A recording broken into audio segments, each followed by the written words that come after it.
হলো এটা, কিন্তু সেই মসজিদটা কার অবহেলার কারণে এত অযত্ন সেটা আসলে আমার বুঝে আসে না। সুপ্রিয় দর্শক, আসসালামু আলাইকুম। আমরা আছি বর্তমান রংপুর মাহিগঞ্জ সর্দারটারি একটি জামি মসজিদে। সেই এত করুণ অবস্থা, আপনারা যদি দেখেন সাইডের ওয়াল এবং বারান্দা এবং সব কিছুতে একদম মরিচা পড়ে গেছে, এখানে শ্যাওলা জমে গেছে। এই মসজিদটা আসলে কেউ রক্ষণাবেক্ষণ করতেছে না। আসলে কোন অদৃশ্য কারণে এই মসজিদটার এই বেহাল অবস্থা, এটা এলাকাবাসী অবশ্য মুখ খুলতে চায় না। আমরা অনেকের কাছে জিজ্ঞেস করছি, তেনারা বলে যে এখানকার কিছু সমস্যা আছে। আসলে এই সমস্যাগুলি কার, সেই বিষয়টা আমরা দেখার জন্য আসছি এখানে। ভিডিওটা সবাই শেয়ার দিন। প্রিয় দর্শক, আসসালামু আলাইকুম। আমরা আসছি আজকে সর্দারটারি এক জামি মসজিদে। তো আসলে সবথেকে দুঃখজনক ব্যাপার হলো যে এই এলাকার মধ্যে অত্যন্ত পুরাতন একটা মসজিদ।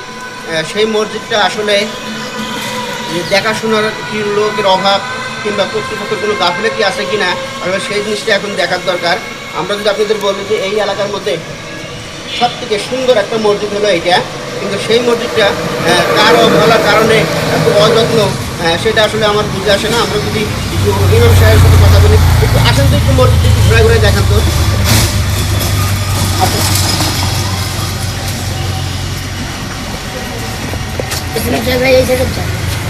আমরা যদি আপনাদের যদি দেখাই যে আসেন, আমরা যদি আপনাদের দেখাই যে আসলে এই সময়ের মধ্যে এত সুন্দর একটা মসজিদ, সেটা কেন এত যত্নভাবে আসলে এত টাকা সম্পদ নষ্ট হবে, এটা আসলে আমাদের বলা আসলে খুবই দরকার। আমরা দেখি যখন সারা বাংলাদেশে মসজিদ সুন্দর করার জন্য একটা প্রতিযোগিতা চলে, সেইখানে আমরা দেখতেছি যে এখানে একটা মসজিদ যেটা অত্যন্ত পুরাতন একটা সুন্দর একটা মসজিদ, সেই মসজিদটা কেন এত অবহেলা, আসলে কার গাফিলতি, এখানে কারা এই মসজিদটা দেখাশোনা করে, আসলে সেই জিনিসটা একটু আপনাদের দেখানোর চেষ্টা করতেছি।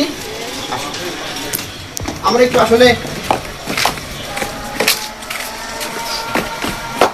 আসলে হুজুরদের সাথে একটু কথা বলবো।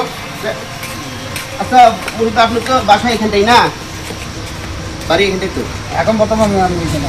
আচ্ছা, এই যে এই মসজিদটা যে এত অপরিষ্কার, যত্নের একটু অভাব, আসলে এটা বর্তমান সমাজে এরকম মসজিদ কি আছে কোথাও? না না, এখানে নাই। এখন বর্তমানে এখানে এখানকার লোকেরা কী করতেছে না করতেছে আমরা বলতে পারি, এখানে আমি নতুন আছি এখানে। আচ্ছা, আমি একটু হুজুরের সাথে কথা বলবো, আমাদের সময় আগের জন্য ছবিটা নেবেন না, না আমার ছবিটা নেবেন। ঠিক আছে, ছবিটা নেবেন না আমার। আসসালামু আলাইকুম। আমরা জানি যে এই মসজিদটা অনেক পুরাতন একটা মসজিদ, কিন্তু এই মসজিদটা কেন এত অবহেলা বা কমিটির সমস্যা নাকি মসজিদটা দেখাশোনার একটু সমস্যা, এই বিষয়টা আর আপনাদের সুযোগ সুবিধাটা কি আছে সেটা একটু বলুন। আসসালামু আলাইকুম রহমতুল্লাহ। আমি মাওলানা সাইয়্যিদ মোহাম্মদ হাবিব রশিদ। আমি দীর্ঘ 21 বছর ধরে এই মসজিদের মধ্যে ইমাম এবং খতিব হিসেবে দায়িত্ব পালন করে আসছি। তো এই মসজিদটা ঠিকানা হচ্ছে রংপুর মাহিগঞ্জ সর্দারটারি, ছোট রংপুর। ভিডিওটা সবাই শেয়ার দিবেন। এই ভিডিওটার আরও এর পরের পর্ব আরও বিস্তারিত আপনাদের জানানোর চেষ্টা করব। ভিডিওটা সবাই শেয়ার দিবেন, বেশি বেশি করে শেয়ার দিবেন। ধন্যবাদ।